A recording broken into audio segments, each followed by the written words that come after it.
إمامي زيد بن ثابت رضي الله عنه من الفميل لقوم في قمري خوادا صلى الله عليه وسلم لنا باشكا في قمري خوادا صلى الله عليه وسلم لسر يستريع مشتهي يستريع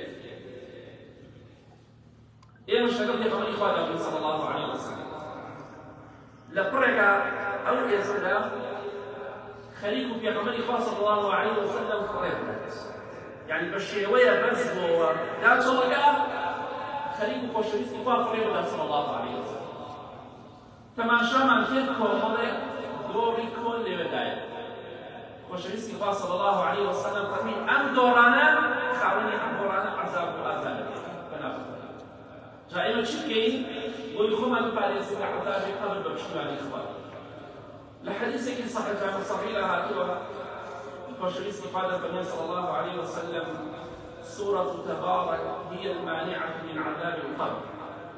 خوندني سورة تبارك.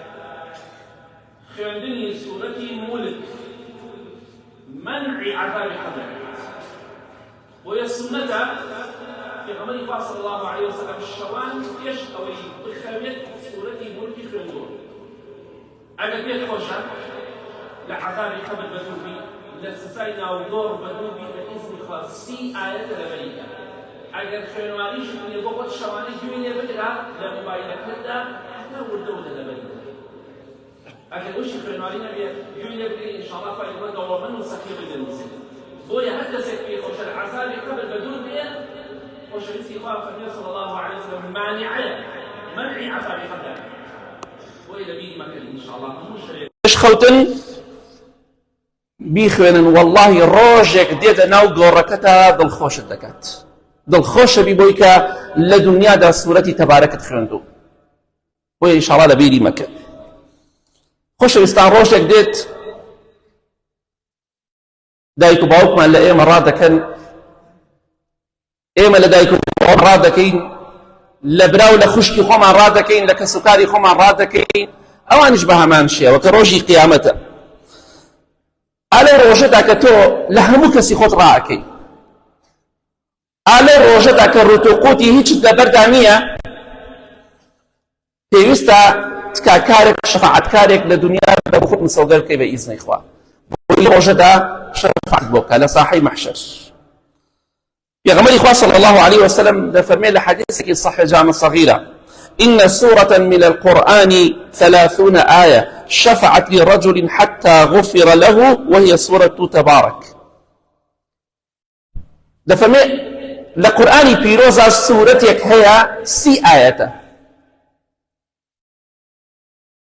شفاعتي بوكيا يكرت لا إخوائي قرد تكاو رجاو شفاعتي بوكر حتى إخوائي قرد لي خوش جاكيت خوش لصاحي محشر قرآني بيروز بيت تكاو شفاعتك بوبكا بتايبتين سورتي ملك همو شويك بيخوينة بيش خوترت كاتك دزاني روجي قيامتا لو روجي لهمو خلقي راكي لو روجي هيتش لبردانية لو روجي ترسو خوف توي داقر توا كاتك دزاني سورتي تبارك لدنيا ده همو شويك خويندت دي بو شفاعتو تكالا إخواي پرودگار بيكو من شفاعتو تكاي قرآني بيروز رد كردنوي نيه بۆیە ئینشاءڵڵا لەبیرت نەچێ خوێنواریت هەیە لەبەریکە و یاخود بیخوێنە هەمووشتا لەبەری دەکەی خوێنواریت نییە گوێ بگرە بە کەسێک بڵێ بۆم خەزم کە هەموو شەوێ گوێ لێ بگرە خوای گەورە دەوڵەمەند و سەخیە بۆتە نووسێ ئینشاءڵڵا بەڵێ خۆشەویستان لە تاریکدا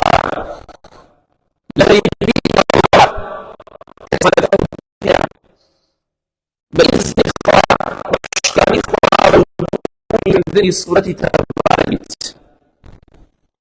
لحديث صحيح ترغيب ده إمام عبد الله كوري مسعود رضاي خواهي پرودگاری لبت بمان دقيرتو كالصحابي في غمري خواهي صلى الله عليه وسلم جا كاتك الصحابي اشتيكي باس كر اشتيكي غيبي اما باسي غيبيك باسي نوغورك هل كاتك الصحابي باس اشتيكي غيبي كر حكم حديثي في غمري خواهي صلى الله عليه وسلم بس صحابة نكتابعين واتاقر الصحابة باس اشتكي كر چونك اوان برأي اخوانا قصيان نكدو لبيغمري خواه بيستوانا صلى الله عليه وسلم بوي امام عبد الله كريم مسعود رضاي خوالي بدا فرمين لناو قوردا ملائكة دين بولاي كسك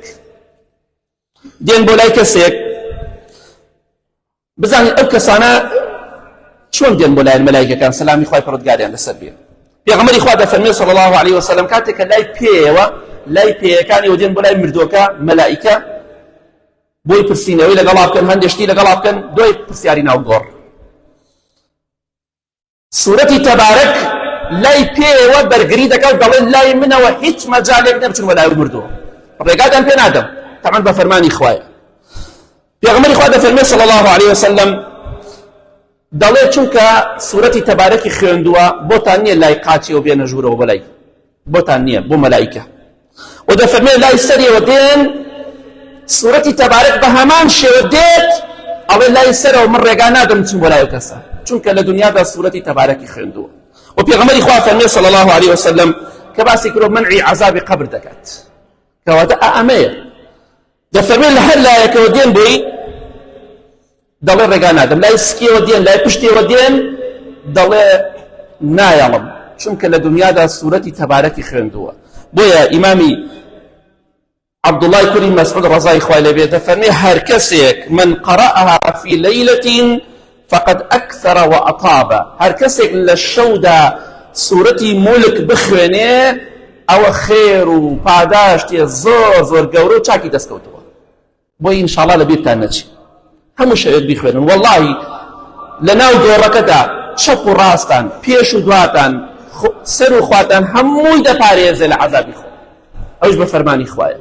کەواتە ئەگەر پێت خۆشن لە هەر چوارداوە لەسەر و لە خوارە و لە هەموو لایەکەوە پارێزراوبی لە عەزابی قەبر بەبێ خوێندنی سوورەتی تەبارەک مەخەوە. ئەگەر کەسێکیش خەوی خۆشە و یەکسەر ئاواکە و ئەخەوێ باڕان نەکشی هەتا سوورەتی تەبارەک دەخوێنێ ئەنجا ڕاکشێ یا گوێی لێ بگرێ ئەوەی خوێنەوارینە ئینشاءڵڵا خوای گەورە بۆی دەنووسێ هەتا قوردە لەبەری دەکا و بە ئیزنی خوا زۆر ئاسان دەبێت لەسەری. یا ڕەبی خوایە لە عەزابی قەبر بمان پارێزی لە ناخۆشیەکانی ناوگۆڕ بمان پارێزی یا ڕەب العالەمین.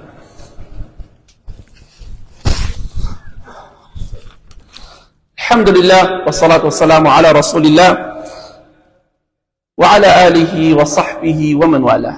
خۆشەویستان ئێمە نوێژ دەکەین ڕۆژوو دەگرین عیبادەت و چاکت دەکەین بۆ ئەوەی کە خوا لێمان ڕازی بێت. هاتوینە بۆ مزگەوت نوێژ دەکەین ئینشاءڵڵا بۆکە خوا لێمان ڕازی بێت. بێگومان دەمانەوێت خوای گەورە بمان خاتە بەهەشتەوە. جا حەلمان چییە؟ یەکێک لەو شتانەی کە دەمان خاتە بەهەشتەوە بە پشتیوانی خوا خوێندنی سوورەتی تەبارەک. لە حەدیثێکی صحیح جامع الصغیر هاتوو پێغەمبەری خوا صلی الله عليه وسلم دەفەرمێ سورة من القرآن ما هي إلا 30 آية خاصمت عن صاحبها حتى أدخلته الجنة وهي سورة تبارك.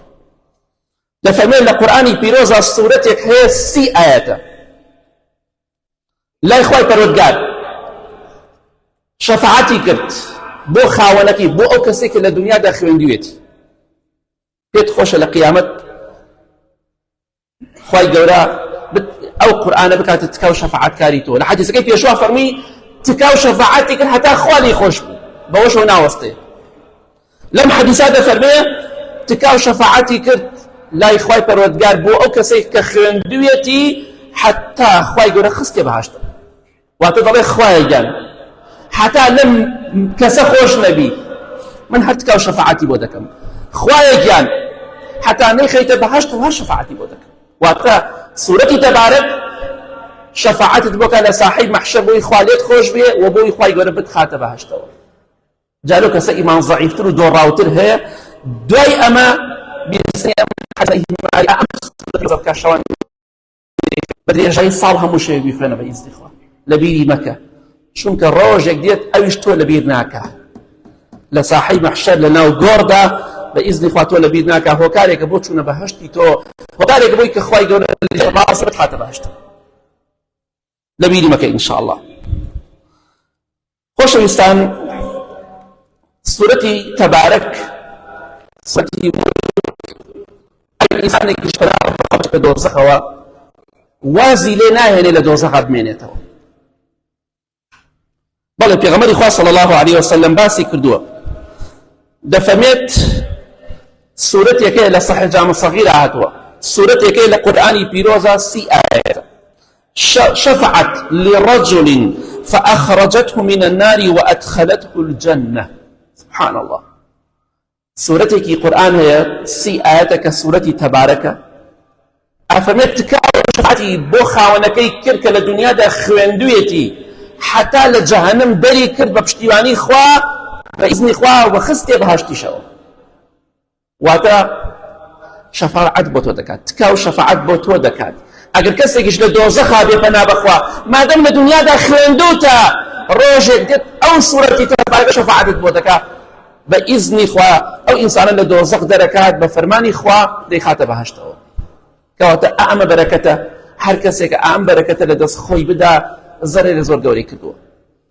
لە بیری مەکەن ئینشاءڵڵا هەموو شەوێک سوورەتی تەبارەک بخوێنن پێش خەوتن، نەک دوای ناخواردنی مەغریب، پێش خەوتن سونەتە. بۆ ئینشاءڵڵا لەبیری مەکەن بە ئیزنی خوا، چونکە ئیمامی عەبدوڵڵای کوڕی مەسعود ڕەزای خوا لێبێ دەفەرمێ ئێمە سەحابە لە سەردەمی پێغەمبەری خوادا صلی الله علیه وسلم سوورەتی تەبارەکمان ناو نابوو مانعی عەذابی قەبر، واتە ئەو شتەی کە منعی عەذابی قەبرەکە. پێت خۆشە لە عەذابی قەبر بەدوور بیسەلمێنە. ئەگەر نەتخوێنە پێت خۆش نییە و بەڕاستی باوەڕت بە قەبر و قیامەت نییە بە پێویست. خۆتی بۆ ماندوو ناکەی. فێر بە ڕۆژی ئاەتێک لەبەرکەی بە مانگێ تەواوی دەکەی، نیو ئاەت لەبەرکەی بە 2 مانگ بە ساڵێ لەبەریکە شەوان شتە سەر جێگا بیخوێنە. خوێنواریت هەیە بیخوێنە لەسەر قورئانەکە یا لەبەر بیخوێنە. خوێنواریت نییە گوێ لێ بگرە. ئەمە تەنیا بۆ خوێنەوار نییە، بۆ نەخوێنەواریشە هەر گوێ لێ بگرە ئینشاءڵڵا لەگەڵا وردە دەبێ تا فێرە بی بە ئیزنی خوای گەورە. اللهم اغفر للمؤمنين والمؤمنات والمسلمين والمسلمات الأحياء منهم والأموات من أهل السنة والجمعة والجماعات. يا ربي خوايا الشفاء نخوشكان من بدي بتايبتي أواني داوي دعاء خير يا مكدوا. يا ربي خوايا وخاتي عظمته قوري خود أو كساني كان دنيا نسكتو يانكي أو كساني ناخوشين راحتيان لسريان نابري أو كساني نخوشن شفاء بدي أو كساني خمو خفتو بجاريان إخوايا لسريان لابري يا رب العالمين. خوايا جان لو كسان ما بيجريك سورة تبارك شفاعت من بوك على روج القيامة من خاتب هشتوا بپشتیوانی خوا ولا آگری دوزخ رزگار بانك يا ربي خوا لعذاب قبر ما باريزي. آمين آمين آمين. وصلى الله على محمد وآله وصحبه أجمعين.